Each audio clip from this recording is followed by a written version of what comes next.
Talking about 1985's Explorers, an often forgotten about science fiction children's family movie directed by Joe Dante. Yes, that Joe Dante.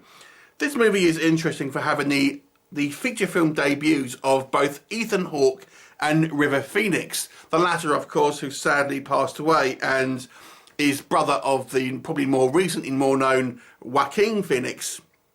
So those two also star along with Jason Preston as three young boys who are outcast in their kind of respective ways. Ethan Hawke plays Ben, who is this very kind of wide-eyed science fiction fan, a real kind of like nerd really, gets picked on by the school bullies and stuff because he has this kind of love for comics and science fiction.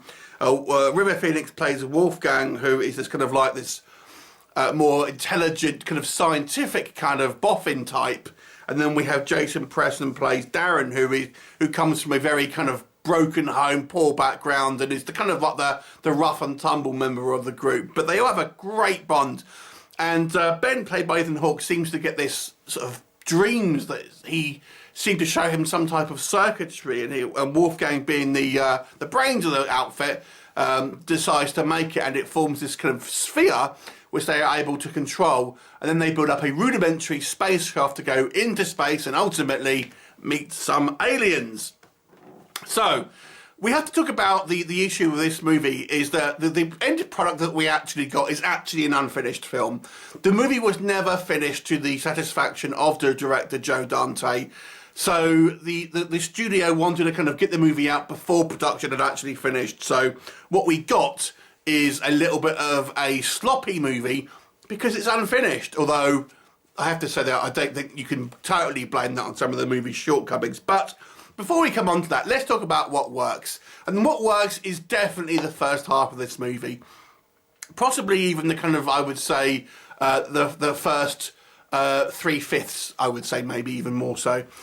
Because the introduction of our three kind of protagonists and their kind of friendship and their introduction to slowly kind of working out this sort of science and, you know, what it means to them, and having their kind of like smaller misadventures, controlling this sphere and seeing what it can do, spying on the local kind of girls, is totally charmingly 80s sincere fun. Because these guys, the first kind of, as I say, 3/5 of this movie is treated with such sincerity, and it is treated with a believability, even though it's a science fiction movie with obviously pure, you know, hokum science fiction, you know, science and everything.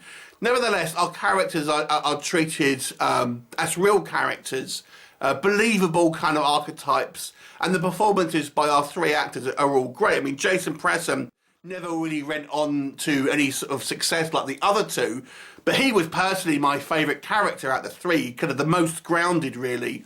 And when I saw this movie when I was when I was young back in the 80s, and he was the one I kind of related to the most to a certain degree. They're a lot more understated than the other two. And it's a shame that the actor never really went on to do anything really more than this, to be fair. But they have a great bond, and all three of them are very infectious personalities, and you can see why the other two went on to have some kind of relative success here. And obviously, River Phoenix sadly passed away. So the first kind of like, let's say, half the movie or so is fantastic. It's such a childlike, innocent movie with these three guys going on much adventures. Great chemistry, pretty good special effects that I feel still hold up relatively well to this day, even though obviously it's, you know, it's getting on a bit now. And you know, expertly crafted by Joe Dante.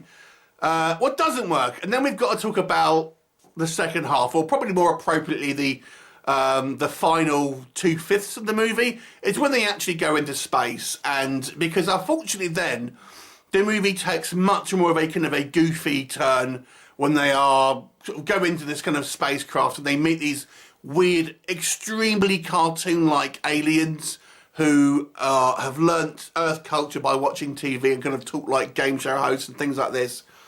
And really, they just sit around and talk for a while. without really ever saying anything, if that makes sense, with nothing of real substance. They have a few kind of like wandering around the spaceship and stuff, but that's really all that happens. And the alien characters are so out of place, and compared to the sincerity of the first half of the movie, it's just a jarring turn. Also, I would say there's also an unresolved plot element here with Dick Miller's character. The movie does actually have a few recognisable faces. Dick Miller, James Cromwell, Robert Picardo. But Dick Miller is this kind of like cop who almost stumbles across the explorers, and there's a scene where it almost hints that he's maybe had these visions as well, these dreams, but then his character is just dropped. And it just seemed like a bit of a waste of a character build-up, to be honest with you. Again, this could have been something that was maybe meant to have been fleshed out had the movie had been finished, but we'll never know, I suppose. So unfortunately, even though I would say the special effects-wise on the ship itself isn't too bad for the time, the aliens themselves just look like they come from a different film. They almost look like they should come from Flesh Gordon or something along the lines of that. And even the plot elements in regards to what happens or what doesn't happen, really. They meet the aliens and they go back home, and that's kind of it. There's no real... They don't do anything when they're there. It's such a disappointing end to this movie. So, and I watched this movie back when I was a kid, and I felt the same thing then. So when I was, 12, 13, however old I was when I saw this movie, I had the exact same reaction as I had now, and I hadn't watched it, since I was a kid, and I thought, maybe I'll feel differently. No, it's the same thing.